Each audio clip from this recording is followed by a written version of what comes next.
इष्टदेवं नमामि सोमेश्वरं स्वतन्त्रम् उमापतिं तं विजयं नमामि नमामि विघ्नेश्वरनन्दिनाथं पुत्रप्रियं तं शिरसा नमामि नमामि देवं भवदुःखशोकविनाशनं चन्द्रधरं नमामि नमामि गङ्गाधरमीशमीड्यमुमाधगं देववरं नमामि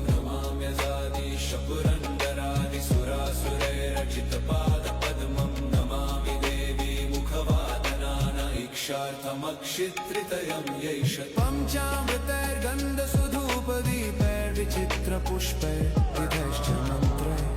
अन्नप्रकारैः सकलोपचारैः सम्पूजितं सोम